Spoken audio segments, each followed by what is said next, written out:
दोस्तों नमस्कार भाइयों, राम राम। भाइयों, आज अपने ट्रैक्टर की कंडीशन कुछ ज़्यादा ही ख़राब है। देखिए कितना गंदा हो रहा है।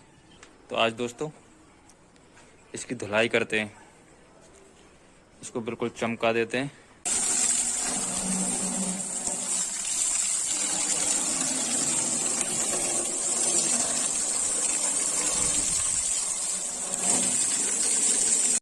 तो दोस्तों ट्रैक्टर की धुलाई कंप्लीट करके